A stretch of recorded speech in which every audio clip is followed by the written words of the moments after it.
భూమా నాగిరెడ్డి అంత్యక్రియలు ఈ రోజు జరగనున్నాయి. సీఎం రానుండటంతో ఆళ్లగడ్డలో భారీ భద్రత ఏర్పాట్లు చేశారు. మరింత సమాచారం మా ప్రతినిధి చంద్రశేఖర్ అందిస్తారు. చంద్రశేఖర్, చెప్పండి, ఆళ్లగడ్డలో భూమా నాగిరెడ్డి అంత్యక్రియలకు ఎటువంటి ఏర్పాట్లు జరుగుతున్నాయి? ప్రతిభ, ఆళ్లగడ్డ మొత్తం శోక సముద్రమైంది. సమీప గ్రామాల ప్రజలు, నంద్యాల నియోజకవర్గానికి చెందిన వేలాది మంది ఆళ్లగడ్డకు తరలివచ్చారు. ఆళ్లగడ్డ వీధులన్నీ కూడా జనంతో నిండిపోయాయి. ఇవాళ మధ్యాహ్నం 2 గంటలకు సీఎం చంద్రబాబు ఆళ్లగడ్డకు వచ్చి భూమా నాగిరెడ్డి అంత్యక్రియల్లో పాల్గొన్నారు. దాదాపు గంట పాటు కుటుంబ సభ్యులతో గడిపే అవకాశం ఉంది. అలాగే ఇద్దరు డిప్యూటీ సీఎంలు కేఈ కృష్ణమూర్తి, అలాగే హోమ్ మినిస్టర్ ఇద్దరు కూడా రానున్నారు. 2 తెలుగు రాష్ట్రాల నుంచి ముఖ్య నేతలు రాజకీయాలకు అతీతంగా, పార్టీలకు అతీతంగా ఇవాళ ఆళ్లగడ్డకు వచ్చి భూమా నాగిరెడ్డికి కన్నీటి వీడ్కోలు తెలిపే అవకాశం ఉంది. అలాగే జగన్ కుటుంబ సభ్యులంతా, జగన్, విజయమ్మ, షర్మిల అందరూ కూడా ఇవాళ అంత్యక్రియల సమయానికి ఇక్కడికి రానున్నారు. ఈ నేపథ్యంలో ఆళ్లగడ్డలో భారీ బందోబస్తు ఏర్పాటు చేశారు. ఆళ్లగడ్డ నుంచి దాదాపు 2 కిలోమీటర్ల దూరంలో ఉన్న శోభా ఘాట్లో భూమా నాగిరెడ్డి అంత్యక్రియలు జరగనున్నాయి. 2014 ఏప్రిల్ 24న రోడ్డు ప్రమాదంలో మృతి చెందిన శోభా నాగిరెడ్డికి అంత్యక్రియలు చేసిన ప్రాంతంలోనే భూమా నాగిరెడ్డికి కూడా అంత్యక్రియలు జరగనున్నాయి. ఆ భూమా నాగిరెడ్డి స్వగృహం నుంచి అంతిమ యాత్రగా బయలుదేరి అక్కడ అంత్యక్రియలు చేసేందుకు ఏర్పాట్లన్నీ చేశారు.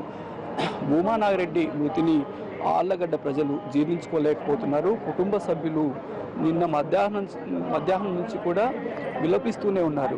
భూమా నాగిరెడ్డి అఖిల ప్రియ ఆళ్లగడ్డ ఎమ్మెల్యే భూమా నాగిరెడ్డి మృతదేహాన్ని చూసేందుకు కూడా సాహసించడం లేదు. ఆమె ఎక్కువసేపు ఇక్కడ ఉండలేని పరిస్థితుల్లో ఇంట్లో ఉంటుంది. ఆమె అంటే పార్థివ దేహాన్ని చూస్తూ ఆమె తట్టుకోలేని పరిస్థితి నెలకొంది. అలాగే భూమా రెండవ కూతురు మౌనికా ప్రియ కూడా మనం చూడొచ్చు. ఇక్కడే పార్థివ దేహం వద్దే ఉంది.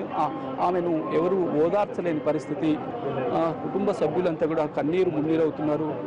ఆళ్లగడ్డ, నంద్యాల పార్లమెంట్ మొత్తం నియోజకవర్గంలోని భూమా అభిమానులు పెద్ద ఎత్తున ఇక్కడికి చేరుకున్నారు. భూమా లేరన్న విషయాన్ని వారు తట్టుకోలేని పరిస్థితి నెలకొంది. ఇక్కడ ఆ పార్థివ దేహాన్ని సందర్శించేందుకు వచ్చిన వారి కోసం బ్యారికేడ్ ఏర్పాటు చేశారు. లైన్లలో భూమా పార్థివ దేహాన్ని సందర్శించి నివాళులు అర్పిస్తున్నారు. ఇప్పటికే ముఖ్య నేతలంతా కూడా ఆళ్లగడ్డకు చేరుకొని భూమా పార్థివ దేహం వద్ద నివాళులు అర్పించి సంతాపం తెలుపుతున్నారు. వచ్చిన వారు భూమా కుటుంబ సభ్యులను ఓదార్చేందుకు ప్రయత్నిస్తున్నప్పటికీ వారిని ఓదార్చం ఎవరి వల్ల కావడం లేదు. ఎవరు చూసినా ఇక్కడ మనం చూడొచ్చు, అందరూ కూడా ఈ భూమా స్వగృహంలో కన్నీటి పర్యంతం అవుతున్నారు. చెప్పండి, భూమా మృతి పట్ల అసలు ఎలా తట్టుకోగలుగుతున్నారు? మాకు శోభ చనిపోవడమే మాకు చాలా పెద్ద షాక్. దాని నుంచే ఇంకా ఎవరం కోలుకోలేదు. ఎప్పుడు ఆమె ఏదో మా కళ్ళ ముందు నడుస్తున్నట్లు తిరుగుతున్నట్లే ఉంటుంది. అట్లయితే సడన్గా ఆల్ ఆఫ్ సడన్గా నాగిరెడ్డి నన్ను కోల్పోవడం అంటే మాకు చాలా బాధాకరంగా ఉంది. అంటే అసలు ఇంకా దీంట్లోంచి ఎట్లా బయటికి రావాలా, ఎట్లా పిల్లలు ఎట్లా, మేము ఎట్లా అన్నది మాకు తెలియడం లేదండి. అసలు ఇంకా ఏ రకంగా బయటకు వస్తామో, అందరిని పిల్లల్ని బయటికి తీసుకొస్తాము కూడా అర్థం కావడం లేదు. నాగిరెడ్డి అన్న ఎప్పుడైనా సరే మమ్మల్ని ఎంత ఇదిగా అంటే ఇంకా సొంత చెల్లెల కంటే ఎక్కువగా హగ్ చేసుకొని అట్లా ఉండేవాళ్ళు. పిల్లలతో కానీ వాళ్ళతో కానీ ఎంత ఆత్మీయంగా ఉండేవాళ్ళు.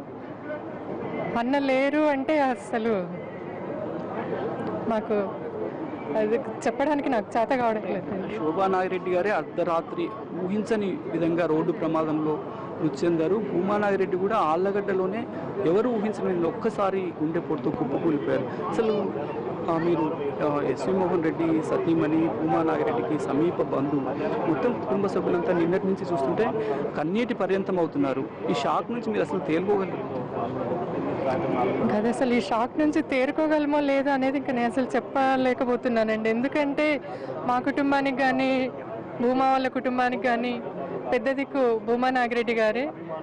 అంటే ఏ సమస్య వచ్చినా టక్కున అన్న అని చెప్పని మేము పోయి అన్నతో డీల్ చేసి సమస్యను పరిష్కరించుకునే వాళ్ళము. ఎస్వి మోహన్ రెడ్డి గారికైనా వాళ్ళ నాగిరెడ్డి అన్నతో చిన్నప్పటి నుంచి బంధుత్వం కంటే స్నేహితము, అట్లా చనువు అవన్నీ చాలా ఎక్కువ. ప్రతిదాన్ని నాగిరెడ్డి అన్నతో షేర్ చేసుకొని అట్లుండేవాళ్ళు. ఇప్పుడు మోహన్ పట్టుకోవడం కూడా మాకు చాలా కష్టంగా ఉంది. చాలా డీలా పడిపోయినారు. శోభ చనిపోయినప్పుడు ఆయన డీలా పడిపోయినారు. సరే, తర్వాత మనకు భూమా ఉన్నాడు అన్న ఒక ధైర్యంతో, ఆత్మవిశ్వాసంతో ఉన్నారు. ఈరోజు నాగిరెడ్డి అన్నను కోల్పోవడం అంటే ఇంకా అసలు మాకు దిక్కు తెలియడం లేదు. ఎట్లా దీంట్లోంచి బయటపడతామో మాకు అర్థం కావడం లేదు. శోభ చనిపోయిన తర్వాత అఖిల ప్రియ, మౌనిక ప్రియ, జగత్ విఖ్యాత్ రెడ్డి తల్లి ప్రేమకు దూరమయ్యారు. తండ్రి అయినా దగ్గరగా ఉంటారు, తల్లి స్థానాన్ని భర్తీ చేస్తారు, కొంత అయినా ప్రేమ దక్కుతుందన్న ఆశతో వాళ్ళు చూస్తున్నారు. ఈ నేపథ్యంలో భూమా కూడా వారికి దూరమయ్యారు. ఈ పరిస్థితి అంటే పిల్లల పరిస్థితి ఏంటంటే, నేను శోభ చనిపోయినప్పుడు కూడా పాలిటిక్స్ గురించి అట్లా ఆలోచించలేదండి. అంటే యాజ్ ఏ మదర్గా పిల్లలు ఎట్లా అని చెప్పాను, అట్లా తల్లడిల్లిపోయినాం మేము. సరే, కనీసం అన్న ఉన్నారు, అన్నకు కూడా పిల్లల మీద చాలా కన్సర్న్ అనమాట, చాలా అటాచ్డ్గా ఉంటారు పిల్లలతో.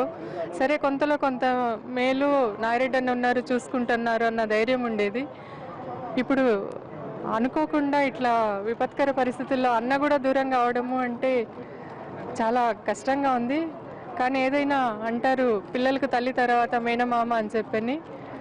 మేమైతే మోహన్ రెడ్డి గారు కానీ, మేము కానీ, మా కుటుంబ సభ్యులందరూ పిల్లలను కాపాడుకుంటాము, పిల్లలను మా హక్కును చేర్చుకుంటాము. అది మా బాధ్యత, మా రెస్పాన్సిబిలిటీ. శోభా, నాగిరెడ్డి అన్న వాళ్ళు మా మీద రెస్పాన్సిబిలిటీని వదిలిపెట్టిపోయినారని చెప్పని నేను అనుకుంటున్నాను. మొత్తం మీద భూమా మృతిని ఆ కుటుంబమే కాదు, నియోజకవర్గ ప్రజలు, నంద్యాల పార్లమెంట్ నియోజకవర్గ ప్రజలే తట్టుకోలేని పరిస్థితి నెలకొంది. మధ్యాహ్నం 2 గంటలకే సీఎం కర్నూలు చేరుకుంటారు. ఇద్దరు డిప్యూటీ సీఎంలు ఇక్కడికి రానున్నారు. 2:30-3 గంటల ప్రాంతంలో అంతిమయాత్ర ప్రారంభమవుతుంది. ఆ సందర్భంగా భారీ బందోబస్తు ఏర్పాటు చేశారు. చెప్పండి, అంతిమయాత్ర ఏర్పాట్లు దాదాపుగా పూర్తయినాయి. ప్రభుత్వం వాళ్ళు కూడా పూర్తిగా సహకారం అందిస్తారు. కలెక్టర్ గారు పర్యవేక్షణలో, ఎస్పీ గారి పర్యవేక్షణలో బందోబస్తు విషయంలో అయితేనే కానీ అన్ని ప్రభుత్వ లాంఛనాల ప్రకారం జరుగుతున్నాయి. కాబట్టి ప్రభుత్వం కూడా భూమా నాగిరెడ్డి మృతి పట్ల థ్యాంక్ యూ చంద్రశేఖర్.